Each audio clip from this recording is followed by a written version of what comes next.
बहुत समय पहले हिरण्यकश्यप नाम के राक्षस ने ब्रह्मा देव की तपस्या करके अमर होने का वरदान मांगा। जब ब्रह्मा देव ने अमरता का वरदान देने से मना कर दिया तो उसने मांगा कि उसे संसार में रहने वाले कोई भी जीव जंतु, राक्षस, देवी, देवता और मनुष्य मार ना पाए। साथ ही ना वो दिन में मरे और ना ही रात के समय, ना तो पृथ्वी पर मरे और ना ही आकाश में, ना तो घर के अंदर और ना ही बाहर, और ना ही शस्त्र से मरे और ना ही अस्त्र से।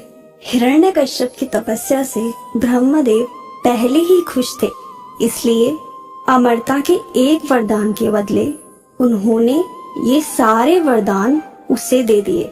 से पाकर उसने हर जगह तबाही मचाना शुरू कर दिया। उससे मनुष्य ही नहीं, देवता भी परेशान रहने लगे। वह अपनी शक्ति से दुर्बलों को सताने लगा। हिरण्यकश्यप से बचने के लिए लोगों को हिरण्यकश्यप की पूजा करनी पड़ती थी। भगवान की जगह जो भी हिरण्यकश्यप की पूजा करता वह उसे छोड़ देता, और जो उसे भगवान मानने से मना करता उसे मरवा देता या अन्य सजा देता। समय के साथ राक्षस हिरण्यकश्यप का आतंक बढ़ता गया। कुछ वक्त बीतने पर हिरण्यकश्यप के घर विष्णु भगवान के परम भक्त प्रहलाद का जन्म हुआ। हिरण्यकश्यप ने प्रहलाद को कई बार विष्णु भगवान की पूजा करने से मना किया और कहा, मैं ही भगवान हूँ, तुम मेरी आराधना करो। हर बार हिरण्यकश्यप की बात सुनकर प्रहलाद कहते, मेरे सिर्फ एक ही भगवान है और वो भगवान विष्णु है। प्रहलाद की बातें सुनकर हिरण्यकश्यप ने उन्हें मारने की कई कोशिश की, लेकिन वह सफल नहीं हो पाया। भगवान विष्णु अपनी शक्ति से हर बार हिरण्यकश्यप के सारे प्रयास विफल कर देते थे। एक दिन हिरण्यकश्यप के घर उसकी बहन होलिका आई। होलिका को आग में ना जलने का वरदान प्राप्त था। उसके पास एक कंबल था जिसे लपेटकर यदि वह आग में चली जाए तो आग उसे नहीं जला सकती थी।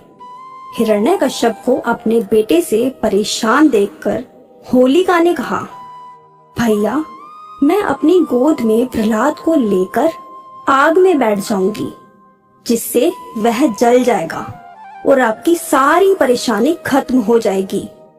हिरण्यकश्यप ने इस योजना के लिए हामी भर दी। उसके बाद होलिका अपनी गोद में प्रहलाद को बैठाकर आग पर बैठ गई। उसी वक्त भगवान की कृपा से होलिका का कंबल प्रहलाद के ऊपर आ गया और होलिका जलकर खाक हो गई। प्रहलाद एक बार फिर प्रभु विष्णु की कृपा से बच गए। आग में जिस दिन होलिका जलकर भस्म हो गई थी, उसी दिन को आज तक लोग होलिका दहन के नाम से जानते हैं। इसे बुराई पर अच्छाई की जीत के रूप में देखते हुए खुशी में होलिका दहन के अगले दिन रंगों से होली खेली जाती है।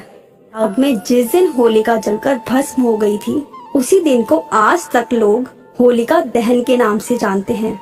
इसे बुराई पर अच्छाई की जीत के रूप में देखते हुए खुशी में होलिका दहन के अगले दिन रंगों से होली खेली जाती है। बच्चों, इस कहानी से हमें यह सीख मिलती है कि बुराई कितनी भी ताकतवर हो, एक दिन जीत अच्छाई की ही होती है। इसी वजह से हमेशा बुराई का मार्ग छोड़कर अच्छाई का मार्ग अपनाना चाहिए।